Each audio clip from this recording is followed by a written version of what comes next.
Hola, buenas noches. Mi nombre es Obed Bayona. Vamos a hablar de la tarea 4, Introducción a la proteómica, del artículo seleccionado para estudiar. En primer lugar, bueno, vamos a hablar de la primera pregunta, en dónde se desarrolló la investigación, centro de investigación, autores, país y revista en donde se publicó. Bueno, este estudio fue desarrollado principalmente en el Centro de Biotecnología de Bors Cedrian en Túnez, un centro de investigación dedicado al estudio de agrosistemas sostenibles y fisiología molecular de plantas. El estudio lo llevaron a cabo diferentes autores, entre esos está Emma Gowley, Gazenavich, Moes Guevara, Rinnefici Orteani, Ana Caroline de Oliveira, Mohamed El Ayed y Jordan Muhoskin. Estos autores trabajaron en diferentes instituciones, tanto en Túnez como en Bélgica, como el Instituto Wallon Agricultural Research Center en Hembro, Bélgica, donde se llevaron a cabo algunas de las fases analíticas del estudio, como en este caso el análisis de proteómico. La investigación fue publicada en la revista Plants en noviembre del 2022, una revista académica indexada que publica investigaciones sobre botánica, biotecnología vegetal y ciencias agrarias. El objetivo del estudio fue investigar cómo el compost de residuos de palma datilera afecta el proteoma de las hojas de cebada, un cultivo importante a nivel mundial, ¿verdad? A través de un enfoque de espectrometría de masas, el equipo identificó proteínas diferencialmente abundantes que ayudan a explicar los beneficios del compost en términos de crecimiento y adaptación al estrés abiótico. En cuanto a la segunda pregunta, ¿cuál es la problemática que se quiere solucionar o responder a través de la proteómica y en qué especie? Bueno, en primer lugar, la problemática que quiere eh, solucionar eh, o que quiere responder a través de la proteómica, eh, en primer lugar fue en la búsqueda o en el abordaje de la falta de comprensión sobre los mecanismos moleculares a través de los cuales el compost de residuos de palma datilera afecta el crecimiento y la fisiología de las plantas, específicamente en la cebada. Habíamos dicho que pues, el estudio está relacionado a mejorar este producto, que es un producto bastante importante, del cual se desarrollan muchos productos y que tiene por nombre científico Ordeum vulgare. Aunque, bueno, aunque conocemos los beneficios del compost en términos de mejorar la productividad agrícola, eh, aún es poco claro cómo actúa a nivel molecular los biofertilizantes para promover el crecimiento de las plantas y su adaptación a factores de estrés abiótico. La proteómica se utiliza en este estudio para identificar esas proteínas diferenciales que responden al compost y cómo estas proteínas contribuyen a mejorar eh, el crecimiento, digamos, en este caso de la cebada, ¿cierto? El metabolismo de esta planta y la tolerancia al estrés en este producto, que es la cebada. Entonces, en términos generales, la proteómica lo que busca es encontrar esas proteínas específicas que mejoren estas condiciones en esta planta. La pregunta número 3: ¿cómo se abordó metodológicamente hablando la investigación? ¿Qué tratamientos se usaron? ¿Qué controles? ¿Y qué condiciones de investigación y cómo se analizó esa información, ¿cierto? Entonces, bueno, la metodología utilizada fue a través de una investigación que se realizó en campo, en un campo agrícola, con un cultivo de cebada bajo unas condiciones. Entonces se usaron dos condiciones. Un tratamiento con compost, donde se aplicó compost de residuos de palma datilera a una dosis de 30 toneladas por hectárea. Y pues se tomó un control que fue de las plantas de cebada o mejor dicho, sin la adición de este compost. No se le adicionó el producto para mirar qué cambios tenía en su proceso. Bueno, las plantas fueron monitoreadas durante la etapa de macollamiento, midiendo parámetros morfológicos como la longitud del tallo, el peso de la longitud del tallo y el peso seco del brote. También se midieron parámetros fisiológicos, incluyendo el contenido de pigmentos, los pigmentos fotosintéticos, ¿verdad? Y las tasas de intercambio de gases, dentro de las cuales está la fotosíntesis, la transpiración, bueno, entre otras que conocemos.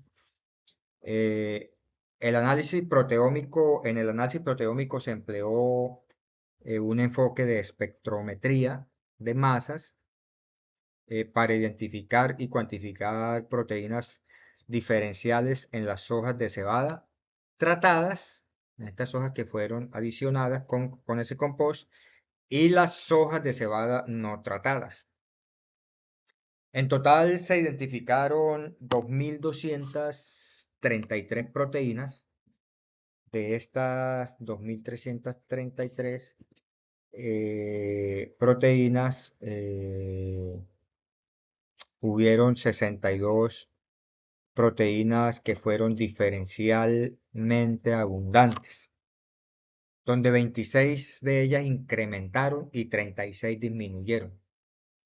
Los resultados de la proteómica fueron validados mediante una PCR cuantitativa, ¿cierto? Se le hizo un estudio PCR cuantitativo en los cuales se estudiaron 14 genes claves.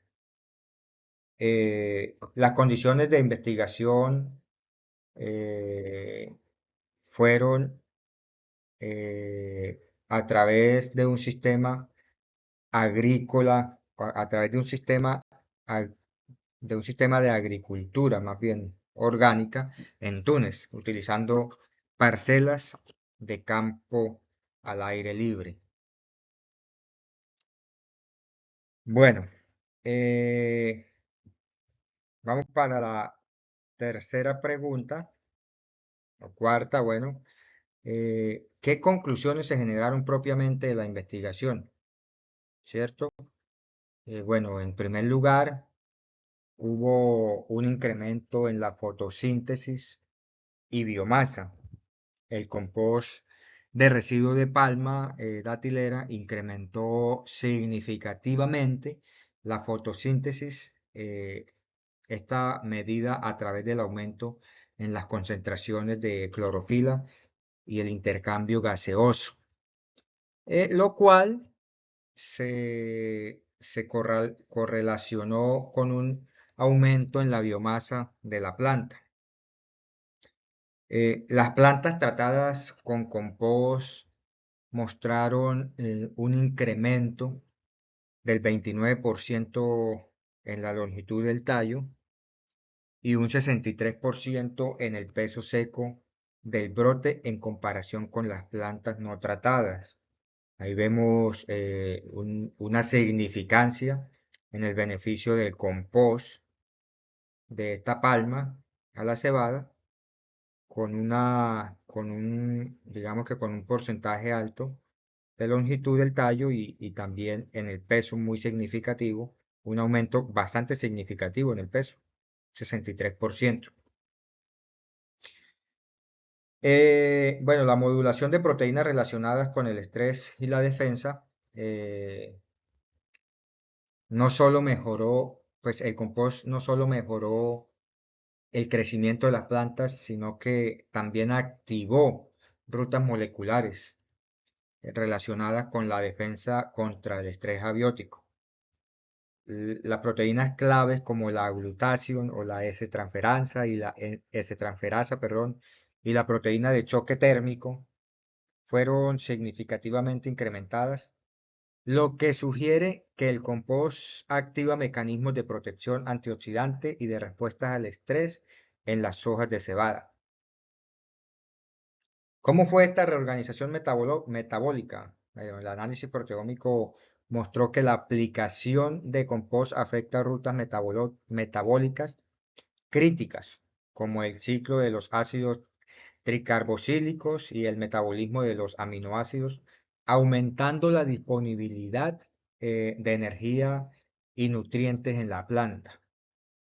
Se observó una mayor abundancia de proteínas involucradas en la biosíntesis de aminoácidos esenciales y secundarios, lo cual sugiere que el compost induce un ajuste metabólico complejo que favorece el crecimiento y también la adaptación al estrés.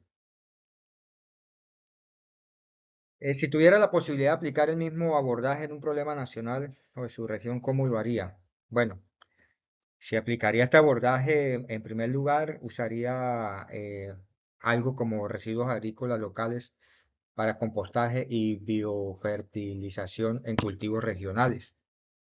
Eh, Podría enfocarme en evaluar cómo los residuos orgánicos locales, como la cáscara de café o bagazo de caña de azúcar, pueden ser convertidos en compost y utilizados como biofertilizantes. Este compost podría aplicarse a cultivos locales de importancia económica, por ejemplo, como el maíz o el frijol, entre otros, ¿cierto? Que se dé en la región.